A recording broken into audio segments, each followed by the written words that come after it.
محرم کی پہلی تاریخ کو امت مسلمہ کا جلیل القدر فرزند، حضرت رسول اللہ کا جلیل القدر صحابی،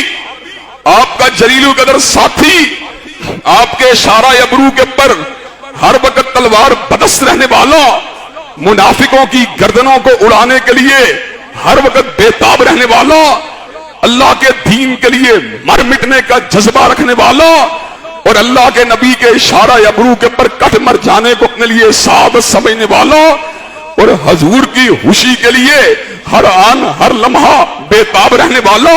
اور آخرت کی تیاری کے لیے ہر وقت سرگرم رہنے والا،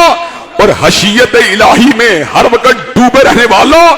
جس کے تقوی اور للہیت کا عالم یہ تھا کہ حضرت رسول اللہ نے اس امر کا اعلان فرما دیا، لوگ مجھے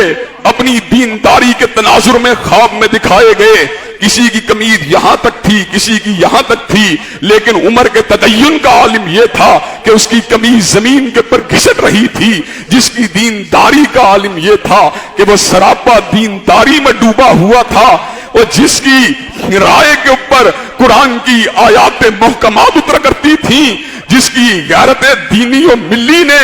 اس حد تک اس کو بےتاب کر دیا کہ اس کی تمنا کو پورا کر کے اللہ تبارک و تعالیٰ نے آیات حجاب کا نزول فرما دیا، اور جس کی ہیبت و حشمت نے کیسر و کسریٰ کے شیر دل جرنیلوں کو اپنی کچھاروں میں کپکپانے کے اوپر مجبور کر دیا، اور جس کی شہادت کی خبر حضرت رسول اللہ نے خود اپنی حیات مبارکہ ہی کے اندر دے دی، اور وہ عمر جس کی زندگی کی ایک ہی مقصد تھا کہ پوری کی پوری دنیا کے اندر اسلام کے جھنڈوں کو لہرا دیا جائے، اور جس کے جنتی ہونے کی بشارت خود حضرت رسول اللہ نے اپنی زبان رسالت مآب سے دی تھی کہ وہ 10 صحابہ جن کو حضرت رسول اللہ نے جنتی قرار دے دیا، ان میں سیدنا فاروق اعظم کا دوسرا نمبر ہے، اور حضرات گرامی قدر اسی کے اوپر بس نہیں ہے بلکہ سیدنا فاروق اعظم کی جنت کو حضرت رسول اللہ نے شب معراج بھی دیکھا تھا۔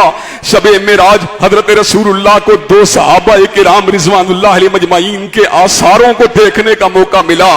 ایک بلال حبشی تھے کہ جن کی قدموں کی آہٹ کو آسماں کی بلندیوں کے پر سنا گیا اور سنایا گیا، کہا یہ کس کے قدموں کی آہٹ کی آواز ہے؟ کہا آپ کا خادم بلال ہے، چلتا زمین کے اوپر ہے، لیکن اللہ تبارک و تعالیٰ نے اس کے قدموں کی گونج کو آسماں کی بلندیوں کے اوپر پہنچا دیا ہے، اور حضرت امیر المومنین سیدنا فاروق اعظم کے محل کو بھی دکھلا دیا۔ حضرت رسول اللہ کو جنت کے اندر ایک انتہائی حسین و جمیل محل نظر آیا، اس حسین و جمیل محل کو دیکھ کر حضرت رسول اللہ نے پوچھا یہ کس کا محل ہے؟ کہا آپ کے یار عمر کا محل ہے۔ حضرت رسول اللہ قریب ہوئے، لیکن ایسے عالم میں کوئی حور یا خوبصورت عورت کی حرکت کو دیکھ کے حضرت رسول اللہ پیچھے ہٹ گئے۔ حضرت عمر فاروق رضی اللہ تعالیٰ عنہ کو بتلایا گیا، عمر تمہاری غیرت کی وجہ سے میں پیچھے ہٹ گیا۔ حضرت عمر رونے لگے، کہا حضور کیا میں آپ کے بارے میں بھی غیرت کر سکتا ہوں؟ حضرات گرامی قدر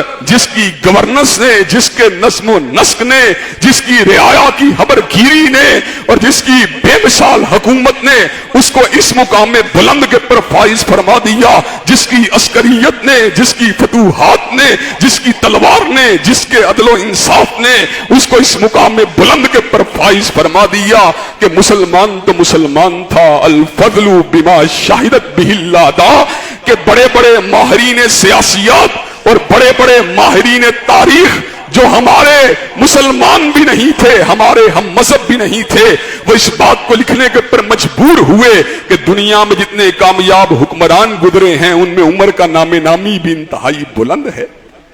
حضرات گرامی قدر وہ رعایا کے حوال کی خبرگیری کے لیے گشت فرمانے والا، اور وہ ایک ایک دروازے کے پر دستک دے کر غریبوں اور قسم پرسی میں زندگی گزارنے والے کے احوال کو،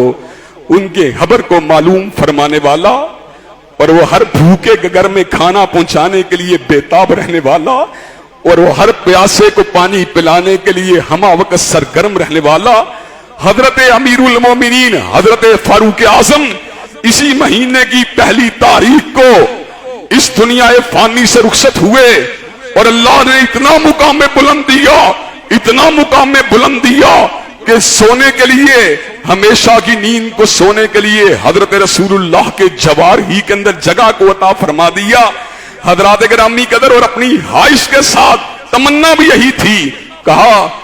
جس وقت میں فوت ہو جاؤں ایک مرتبہ پھر سیدنا سیدہ صدیقہ سے اجازت لینی ہے، اجازت دیں تو دفن کرنا ہے، اجازت نہ دیں تو مسلمانوں کے قبرستان میں دفن کر دینا ہے۔ حضرات گرامی قدر، میں یہاں پہ یہ بات کہنا چاہتا ہوں، زندگی کی رفاقت انسان کی مشیت کے ساتھ مشروط ہو سکتی ہے، زندگی کی صحبت انسان کی تمنا کے ساتھ مشروط ہو سکتی ہے، لیکن موت کے بعد جو اللہ تبارک و تعالیٰ نے سیدنا عمر فاروق کو جو مقام عطا کیا ہے، وہ اس امر کے پر دلالت کرتا ہے کہ اللہ تبارک و تعالیٰ کو عمر کی ادائیں اتنی پسند تھیں کہ اللہ نے اپنے نبی ہی کے ساتھ سلا دیا۔